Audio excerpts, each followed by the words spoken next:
अब हम बात कर रहे हैं एससीबीटी जो फार्म भरा रहा है उसमें। तो इंस्ट्रक्टर का जो फार्म आया है उसमें एससीबीटी वालों को अलाउ किया है। अब एससीबीटी वाले जो हैं ये आप कोर्ट गए थे तो कोर्ट ये डिसीजन दिया कि एससीबीटी को भी मिलना चाहिए। ये हकीकत भी है। आप बिहार का स्टूडेंट है, बिहार से वैकेंसी आ रही है, बिहार में आप एससीबीटी कोर्स किए हैं तो इनमें से तो 100% मिलना चाहिए था। लेकिन सरकार का जो है नजरिया कुछ अलग था, उसने सिर्फ एनसीबीटी किया और इसने एससीबीटी वाले जब वहां कोर्ट किए तो इनकी जीत हुई तो मिला। अब आपको हम बता दिए कि ये जो हमारा है 20/10 से चालू हुआ है और आपको 3/11 तक भरना है। ये कम्प्लीटली समझ गए। लेकिन फॉर्म जब फिलअप करेंगे तो हमको क्या क्या ध्यान देना है, ये बहुत बड़ी चीज है। तो फॉर्म फिलअप करते समय आपको ध्यान क्या क्या देना है, तो ध्यान देने वाली बातें जो है आपको ध्यान में रखना है। पहला, आप जो है 1 नंबर पे आपको जो है ये आप अगर बिहार के निवासी हैं तो आपको रेसिडेंटियल जो सर्टिफिकेट है वो 1 ईयर से पहले नहीं होना चाहिए।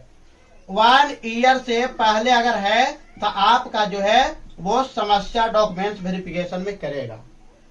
जो है पहले जो 1 ईयर से है तब समस्या करेगा। तो आप कोशिश कीजिए कि रेसिडेंटियल जो सर्टिफिकेट दें आपको 1 ईयर के अंदर ही होना चाहिए, 1 ईयर पुराना नहीं होना चाहिए।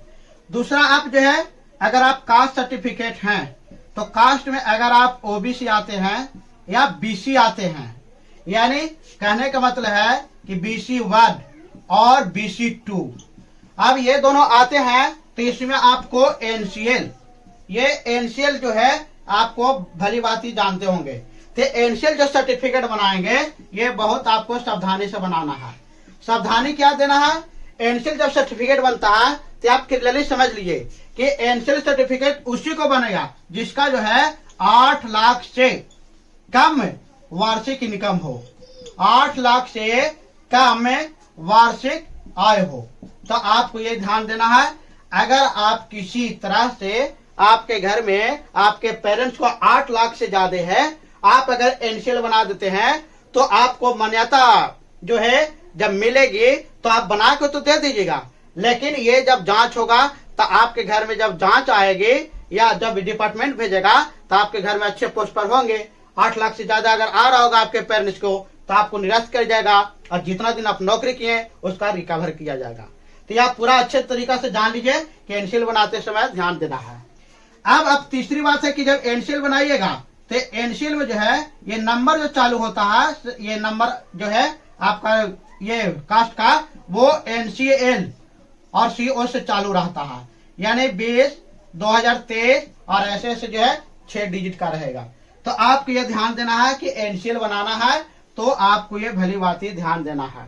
तो आप समझ गए, निवासी देना है, 1 वर्ष के पहले वाला देना है, और ओबीसी या बीसी रहते एनसीएल आप जरूर बनवाए। एनसीएल बनाते समय 8 लाख से कम वाला इनकम है तो बनवाए, नहीं तो आपको दिक्कत हो जाएगी। और एनसीएल बनाया तो एनसीएल से चालू रहता है।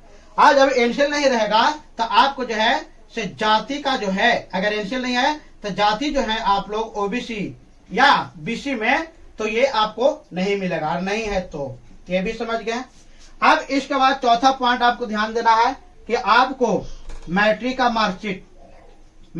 मार्कशीट और मार्कशीट हो गया, और इसके साथ में आपको प्रोविजनल सर्टिफिकेट,